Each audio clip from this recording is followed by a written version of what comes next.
Hello everyone, my name is Ivo and welcome to Cooking with the Koyas. 'Tis the season. At this time of year, folks, it is traditional for our family to roast chestnuts. And today, folks, I'd like to share with you how to buy the chestnuts, what to look for, how to prepare them, how to cook them, and then of course, how to eat them. And you know, I remember my grandfather back in Italy, he used to have a special pan with holes in it, a cast iron pan with holes in it, and he would roast them over his open fireplace, hence roasting chestnuts on an open fire. Today, we're not going to do that. We're going to actually do them on the stovetop and the oven, and I'm going to show you how. So let's get started. Let's first of all pick out the proper and some good chestnuts. These, as I said, come from Italy. They're beautiful chestnuts, okay? And Laura laughs at me because when I go to the store, I don't use the scoop and scoop them up. I pick them out, folks, one at a time. Okay, very important because they could be bad, they could be old. And quite frankly, they're a little pricey. So why bring home bad ones and pay by the pound when you can pick out the better ones? So the first thing you need to do, of course, when you see your chestnut, the first thing I do is give it a visual. If you see a little hole or a little blemish with a little hole, definitely stay away from that one. It's gone bad. Some sort of bug or something has gotten to it and it's bad. Number one. Number two, when you pick it up, just give it a little squeeze between your fingers. Okay? And as I can tell, this one, there's a hard outer skin on the outside, and when you squeeze it, there's no gap in between the outer skin and the chestnut. If there's a gap in between and you feel like a little airy inside there, that means you've got an old chestnut, it's not fresh, and it could be hard and bad, so stay away from that one. So basically the squeeze test, when you squeeze it, it should be solid, okay? And that's what we have here. So what I'm gonna do, I'm not gonna prepare all these because actually we have some guests coming over on the weekend, and I'm gonna prepare them then, pardon me. But I will do a half a dozen because I would like to show you, and we're going to, of course, cook them up. And I love eating them. So for me to eat 6 chestnuts, no problem at all. All right, so let's show you how to prepare them. Okay, let's pick one here. So basically, when it comes to the chestnuts, typically, there's a flat side. You see how that's sitting flat? And then there's a rounded side. Okay, so what we want to do is cut the rounded side. Once in a while, you'll find one that's flat on both sides. That's okay too. But if it has a rounded side, you want to cut the rounded side. And quite simply, all we're going to do on the rounded side is just with a paring knife, just pierce the skin. So there's a hard layer skin, and you're going to pierce it and cut it into basically an X shape. Okay, that's really all you're going to do on that part. I'll show you again. Let's get another one. Okay, oh, actually, here's one that's flat on both sides. Okay, so if it's flat on both sides, you don't have a choice.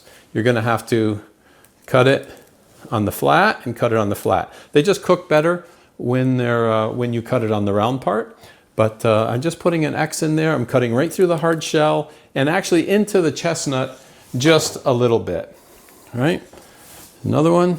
So I'm just going to do the same thing. Just cut across the top and then slice it again in an X shape. Any way you want to do it. You can put it down on a counter and then with a knife, whatever you're feeling comfortable with. But let me do 3 more, and then we'll make our way to the stove. Here we are at the stove, and I have a pot of water there, and there's our beautiful chestnuts, as you can see, with the X's all marked on them. We're going to just drop them into the water. Let's fire up the stove. We're going to put it on high, and we're going to bring this to a boil. And what we want to do, folks, is we want to boil this for 15 minutes. But you don't start the 15-minute timer until the boil starts. So right now I'm just going to watch it. Once it starts boiling, I'm going to let it boil for 15 minutes, and then we're going to drain them. So there's the boil we've been looking for. Perfect. We're going to start the timer going now, 15 minutes. And there we have it. Let's turn the stove off. It's been our 15 minutes, and I should add, folks, while our chestnuts have been boiling for 15 minutes, I also turned my oven on. So the oven has been preheating at 350 degrees and it's ready to go. And you could see there, I was just going to say, you could see the X there very clearly now that we've boiled these. And we're going to try to keep them X side up. So we're just going to take them out. I got a big tray here for a small amount of, of chestnuts, but that's all right. Now this one didn't open up for some reason. Okay, that one maybe is not a good one. Could it be? Okay, another one. And you could see the nice little bit of white on the inside. That's the chestnut. And in fact, what I should mention too, folks, is I mentioned that there's a hard, of course, outer shell, but there's also a soft inner brown shell there as well. If you can see it right there, you see that little bit?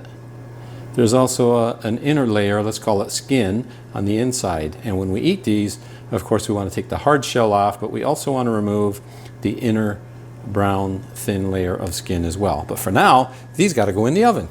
Alrighty, like I said, big tray for a small group, but that's all right. In they go.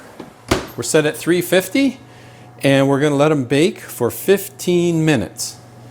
So yes, the bake time is 15 minutes at 350, and again, we're going to keep an eye on it because depending on your oven, you could need a little bit more or a little bit less time. Now, as a general rule, folks, 30 minutes total. So we boiled 15 minutes, we're going to bake for 15 minutes. So that's the general rule. But again, your oven may be different. So if you have to go to, say, 35 minutes, you go to 35. You want to see the chestnut, the outside of the chestnut getting nice and dark and browned. And then you'll know that they're done. But for today, we're going to give it 15 minutes. We'll check on it and see how they're doing. Okay, it's time to check out our chestnuts, and I'm going to say they look done. It's been 15 minutes. Let's turn the oven off. Oh, they're looking really good, folks. Piping hot, of course. See if I can... That one split right open. One of them did not open. Okay. There we go, folks.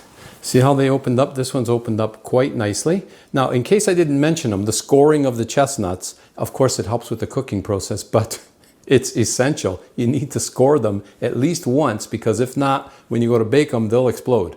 Okay, so very, very important. Cut them open. This one, you could probably see the inside skin a little better. I'll show you up a little closer and I go to peel one. But basically they're white on the inside, and you can tell they're cooked. The chestnuts, even the outside skin is starting to turn, they're hot. It's starting to turn a black a little bit. So they're cooked. When you bite into them, folks, they can't be crunchy. They need to be soft, actually soft and creamy. That's the perfect chestnut. Okay, a quick photo and I'm diving right in for the taste test. So let's take a close look. This one here, to me, this one looks absolutely perfect. So we'll take the outside skin off, the hard shell, and it looks like the inside is coming off as well at the same time. Oh, look at that. I got two for the price of one. This one's cut open a bit. It broke on me. There's another half on the inside. I've never had that happen before, but you can see the inside brown layer here. I'll have to take my time and peel that off, but look at that. This burnt a little bit here, burnt a little bit there, but this one here looks really, really good. Okay, so let's take a look at another one. This one here, same thing. Cut it open. So there, you could see the inside, what I'm talking about, that inside skin, that brown skin. See that there? You want to remove that. You don't want to eat that. Yeah, that came off quite nice. This one looks really good. Okay, and sometimes that inside skin sticks a little more and you just have to be patient and kind of take them out. But look at that one there. Okay, that's the taste test right there, folks. Yes, you know, folks, my favorite part. Okay, here we go, folks. Roasted chestnuts, not on an open fire, but these, folks, right here are delicious. No crunch. Beautiful, cooked thoroughly. So a half hour did it. Like I said, a half hour is a general rule. I love chestnuts, folks, and they're good for you. Good for your blood sugar levels, increase your immunity system, help your digestion. They're very, very healthy. And so tasty. And the best time to eat them is when they're hot. Right out of the oven, serve them right away. Delicious. How about that? Well, this one that burnt a little. This little piece that burnt a little, it's going to be a little crunchy. Oh, not really. Not at all. In fact, very, very good. Okay. Well, there you have it, folks. Once again, we are keeping the tradition going. This time of year, we've always had roasted chestnuts. I absolutely love them. I have them all the time. I really, really enjoy them. If you find them when they're in season, you see them in the grocery store, by all means, now you know how to pick them out. Pick out the good ones. They're easy to prepare. Cook them up and enjoy your own roasted chestnuts. Kind of roasted. They're delicious. You're going to love them. Thanks for tuning in, folks. And as always, until next time, buon appetito. 'Tis the season is right.